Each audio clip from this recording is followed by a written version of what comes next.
Hi hello, ಇವತ್ತು ನನಗೆ school ರಜೆ ಆಯ್ತು. ದಯವಿಟ್ಟು ಕ್ಷಮಿಸಿ.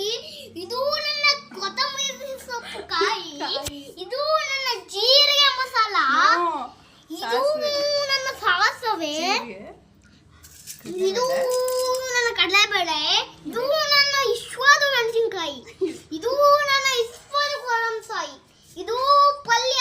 ಇದೇನಿದು? ಪಲ್ಯಕ್ಕೆ ದಂಟು, ಪಲ್ಯಕ್ಕೆ ದಂಟು.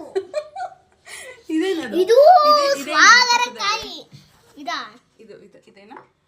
ಇದು ಪಿಸ್ತಾ. ಏನಕ್ಕದು? ಅದು ಪಲ್ಯ ಮಾಡ್ತಾರೆ. ಅದು ತಿನ್ಕೊಂಡು ಪಲ್ಯ ಮಾಡಬೇಕು. ಮತ್ತು ಕುಕಿಂಗ್ ಮಾಡೋದಲ್ಲ, ಮಾಡ್ತೀನಿ, ತಿನ್ನಿ. ಗ್ಯಾಸ್ ಆನ್ ಮಾಡ್ಕೊಳ್ಳಿ. ಸ್ಪೂನ್ ಆಯಿಲ್ ಹಾಕಬೇಕು. ನೀನು ಹೇಳತ್ತಾರೆ ಹೇಳು. ಇದು ಬಿಸಿ. ಆಮೇಲೆ ಇನ್ನೊಂದು ಸ್ಪೂನ್ ಆಯಿಲ್ ಹಾಕಬೇಕು. ಸ್ವಲ್ಪ ಬಿಸಿ ಆದ್ಮೇಲೆ ಒಂದು ಸ್ವಲ್ಪ ಏನು ಹಾಕೋಣ? ಸಾಸಿವೆ ಹಾಕೋಣ. ಅಯ್ಯೋ, ಜಾಸ್ತಿ ಹಾಕ್ಬಿಟ್ಟೆ. ಇವಾಗ ಏನ್ ಮಾಡೋದು? ಚಟಪುಟ್ಟ ಆದ್ಮೇಲೆ ಒಂಚೂರು ಜೀರಿಗೆ ಹಾಕ್ಬಿಡ್ಬೇಕು. ಆಮೇಲೆ ಹಿಂಗೆ ಮಿಕ್ಸ್ ಮಾಡ್ತಾ ಇರ್ಬೇಕು. ಆಮೇಲೆ ಒಂದ್ ಸ್ವಲ್ಪ ಕಡಲೆಬೇಳೆ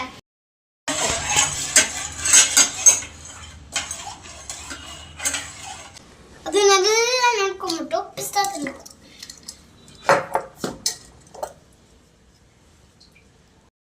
ಅದು ಕುದಿದ್ಮೇಲೆ ಒಂದ್ ಸ್ವಲ್ಪ ಈರುಳ್ಳಿ ಮೆಣಸಿನ್ಕಾಯಿ ಹಾಕ್ಬಿಡೋಣ.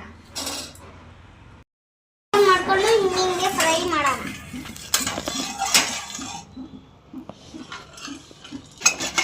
ಜೊತೆ ಮಾಡಿ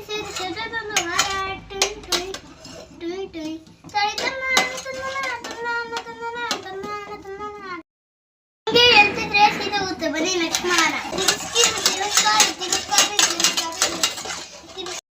ಇವಾಗ ತಿರ್ಗಿಸಿದ್ದು ಆಯ್ತು ಫ್ರೆಂಡ್ಸ್. ಇದೇನದು? ಇದು ಬದನೆಕಾಯಿ. ಬದನೆಕಾಯಿನ ಇದೆ, ಕುಂಬಳಕಾಯಿ. ಏನು ಹಾಕ್ತೇನಂತ. ಆಮೇಲೆ ಮಿಕ್ಸ್ ಮಾಡೋಣ. ಇನ್ನೊಂದು ಮೇಲೆ ನೀವು ಕೊಟ್ಟಿರ್ತಿದ್ದು ಅದು ಮತ್ತೆ ಕೊಟ್ಟಿದ್ದೆ. ಒಂಚೂರು ಸಾಲ್ಟ್ ಹಾಕ್ಬೇಕು. ಇಲ್ಲ ಕೊತ್ತಂಬರಿ ಸೊಪ್ಪು ಕಾಯಿ ಹಾಕ್ಬಿಡೋಣ.